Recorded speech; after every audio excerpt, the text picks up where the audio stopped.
Hey, everybody. So, the last few months, um, I've had some situations that arise that bring up a lot of worry, trepidation, a little guilt, a little shame, tears, just gut-wrenching tears over worrying and concern for someone.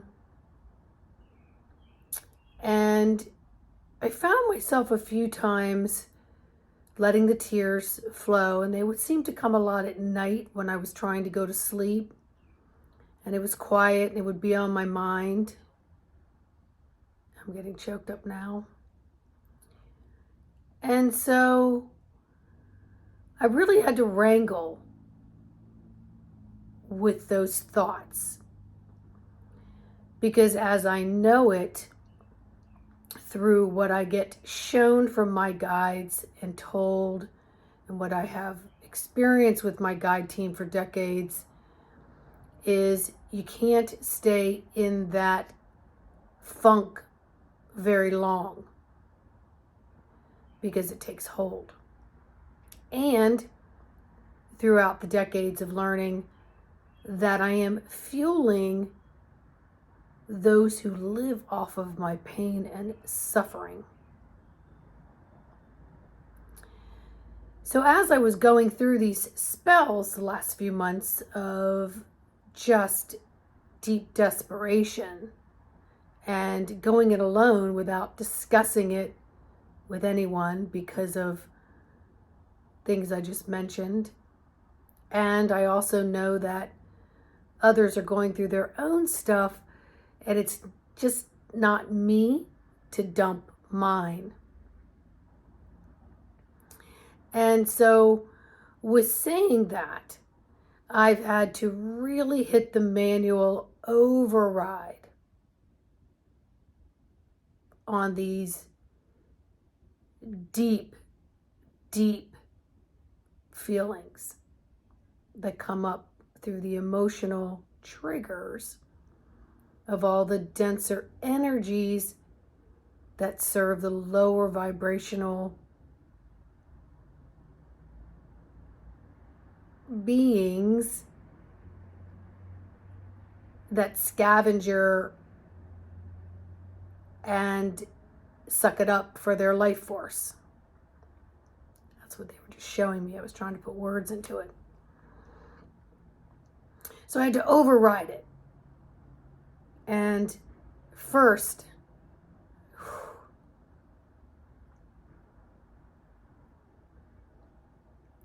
I had to love myself through it.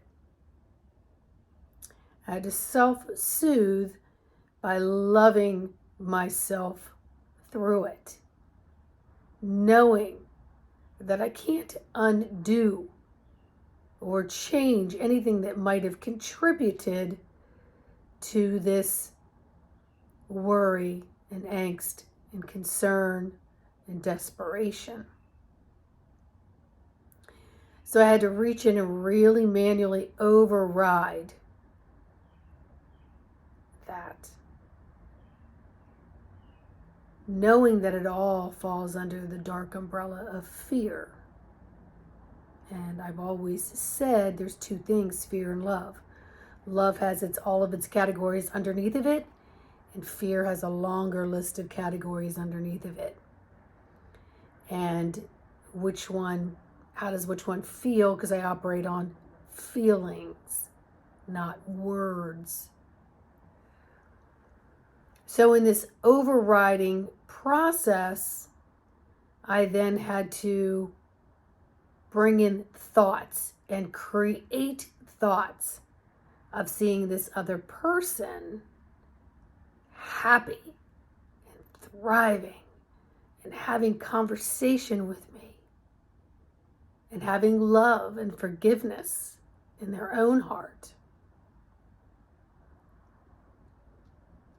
relieving any guilt and blame I may have on myself that may have contributed to what was going on in the present time.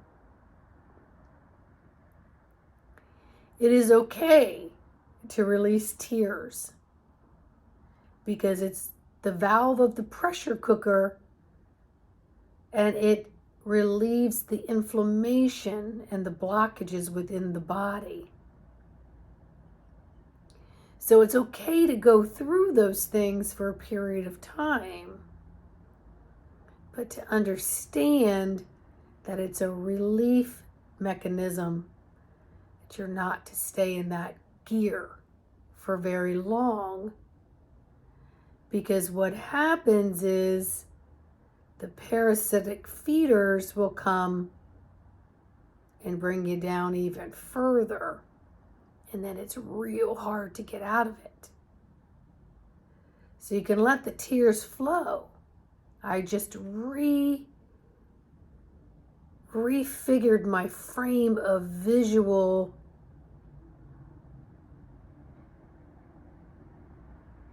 differently.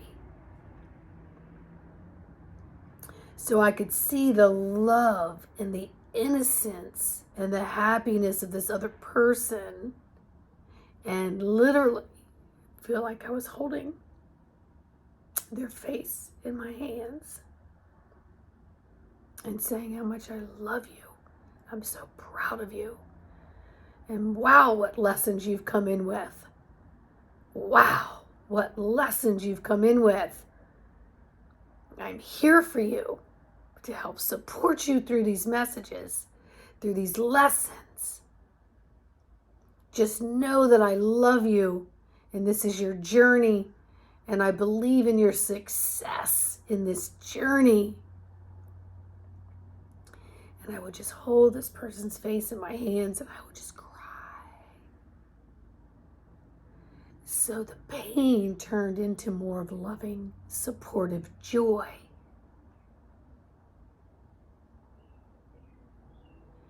And then I asked to completely detach myself from any outcomes, to let them have their journey, and to trust and to know that they're safe and they will figure out this journey and they will come out the other end with that visceral success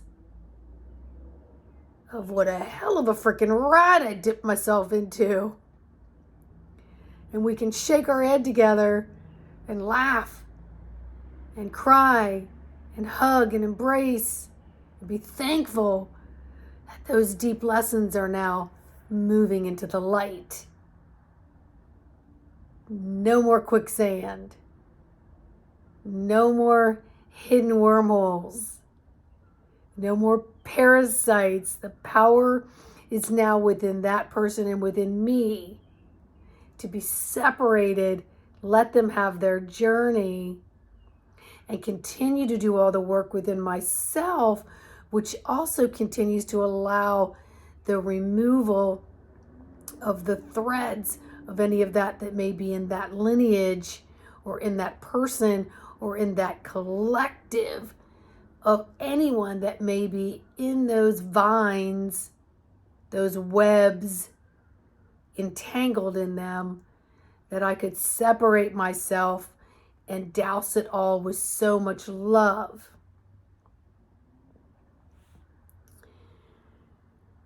So someone mentioned to me the other day, I swear every time I go to this certain house to work on this client, I just get dipped into all this worry and fear about my daughter, and it's like there must be entities or something in there.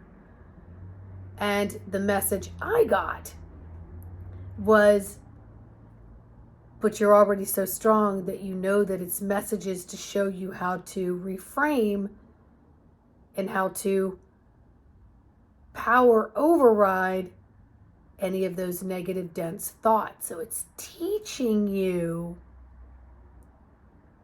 in that environment of that particular house that you're going to, it's teaching you. Okay, I heard that. Okay, I'm feeling a little angst. Nope. I heard that. Thank you. because now I'm going to see this person strong and happy, and I'm strong. I can overpower that because I manually overrode what was occurring. So it's a lesson about the power that we hold to override anything, even if it feels bizarre and uncomfortable. And the more we practice, the more we hone in, and the more we master these skills of making change within ourselves, disconnecting from the cords and people tugging on those strings of density that we may still be carrying of the lower astral, whatever. I don't care what you call it. And you can consider it null and void. You can say, oh, I was just having some dark freaking crap going on up here. Thank you. Okay, let me stop, drop, sit, connect with my breath. And let me override and rearrange this whole movie frames. And then what I think, I begin to feel, and then my actions are coming from a place of empowered strength. It takes diligence, it takes due diligence. You've got to really push the manual override. And it might not be fun and easy in the beginning. Like anything else, it's a marathon. You're building endurance and stamina every time you attempt. And the more times you attempt, become a practice and become more natural to become aware of something. Someone else just called me the other day and was asking me different things, wondering what was going on with the energy and etc. And I was just being quiet and listening and so on. And then something prompted me to say, I'm not immune to it. Just because I have done a ton of work and I may sound super freaking smart in the moment, I am not immune. I'm going through the same lessons, maybe to a different degree. But I'm going through them. And I'm going into introspect, self-awareness, personal reflection, observation, witnessing how every bit of my physical body and surrounding energetics are reacting, responding, seeing, sensing, and feeling through all of it.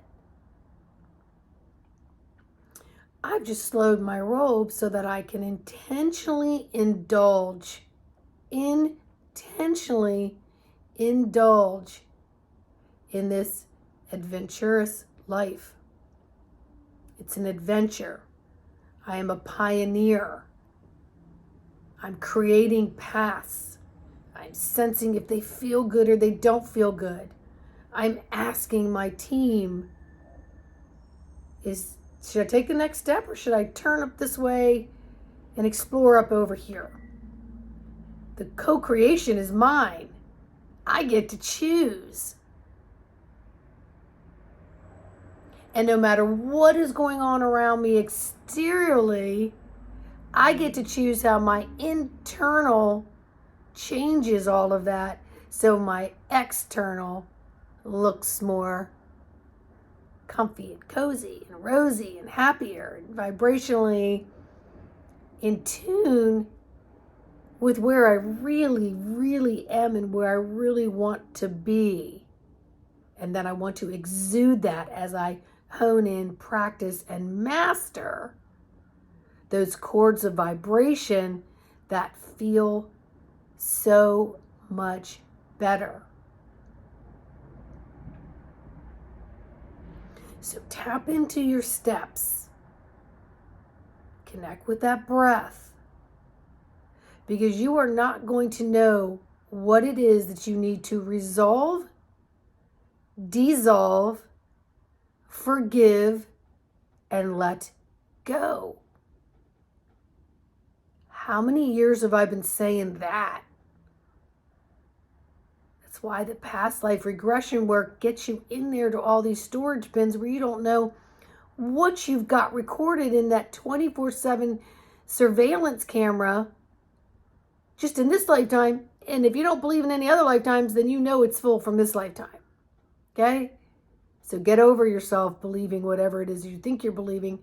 Cancel all, delete all that. Start from this moment on a clean platform, a clean whiteboard. Say, I want to know what makes me tick. I want to know what can make me the best person I can possibly be today by going into all these nooks and these crannies and this dust and this mold and things that just don't belong here anymore. They don't belong here anymore. So I'm going to bring them up and I'm going to see them clearly and I'm going to choose dissolving, resolving, forgiving, letting go, and creating more space to co-create what it is that makes me feel happy and is more in accordance to my real constitution and disposition. Once I get all the muck and the mud and the crapola off my vehicle that I gave permission and not permission to be all over me.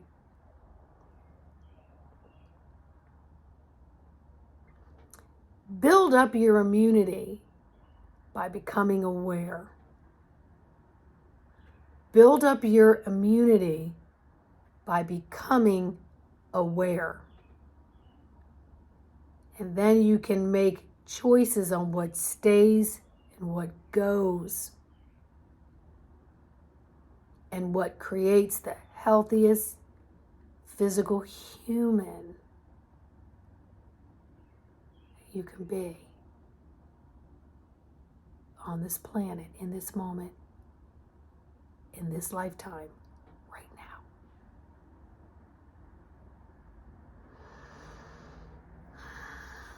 Please like, subscribe, and share.